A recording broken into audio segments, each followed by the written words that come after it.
seperti ini. Kita buatkan manual mutunya, ya, kita buatkan manual mutu, kita lihat dari total misalkan pengunjung klinik ini per bulannya misalkan 500, berapa yang sudah betul-betul dilaksanakan identifikasi pasien tadi.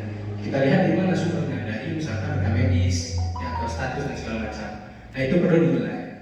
Nah, baru setelah dari standarisasi tadi kita lakukan, baru kita masuk ke akreditas.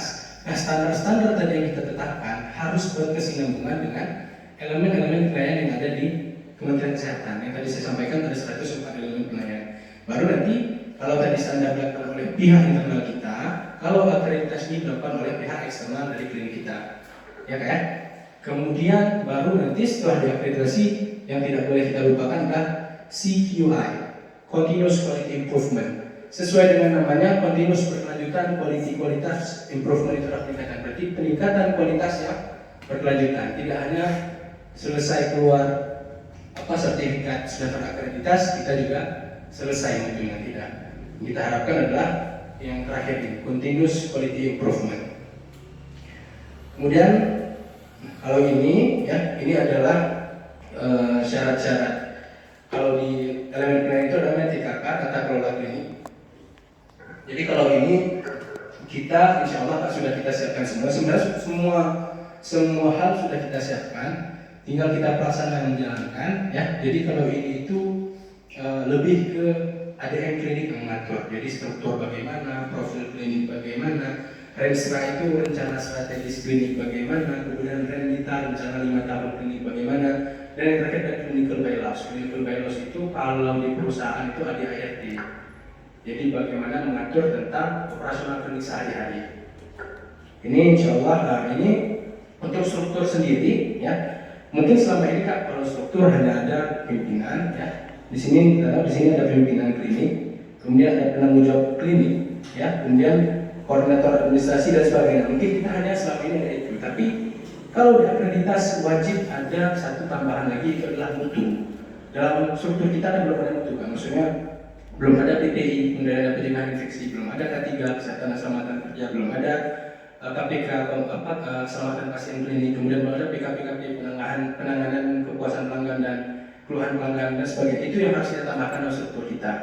Yang mungkin seperti Bang Ilham di apotik, maka dia akan menjadi koordinator farmasi. Mungkin seperti Dr. Sabira di penanggung jawab klinik, Bapak Azhari di benar klinik. Tapi kan sekarang yang belum ada itu adalah mutu tadi. Makanya nanti ke depan kita ubah strukturnya. Alhamdulillah resmi sudah. Yang kedua kita akan coba lakukan di Tapengol. Kita tambahkan untuk tupoksi dari yang mutu tadi. Kita akan masuk lanjut sebentar lagi. Ya, kemudian poin-poin mengenai struktur, saya rasa ini mendasar, ya, jadi tidak usah kita terangkan begitu jelas. Jadi penanggung jawab klinik itu harus tenaga medis, ya, seperti yang sudah kita lakukan sekarang. Pimpinan klinik tidak harus tenaga medis. Kemudian penanggung jawab klinik sebagaimana ayat 1 harus memiliki SIP di klinik. Pimpinan klinik dalam hal bersamaan adalah tenaga medis, maka dapat merangkap jadi pimpinan juga sekaligus penanggung jawab, ya.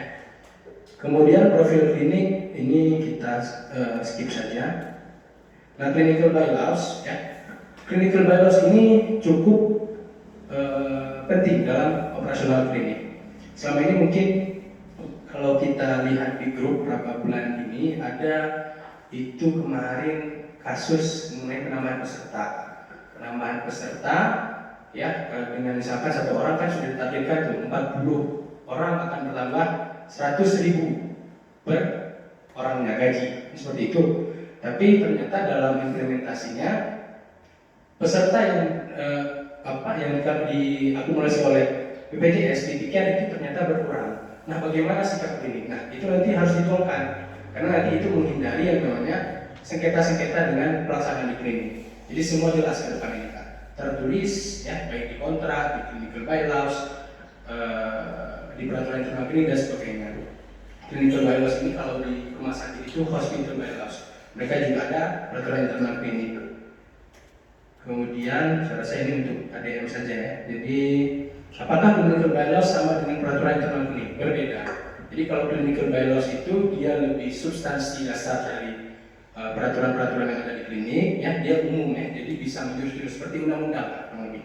Tapi kalau peraturan internal klinik dia lebih ke arah peraturan internal klinik tentang pengoperasian poli umum. Peraturan internal klinik tentang standar pemberian obat dan sebagainya. Ya.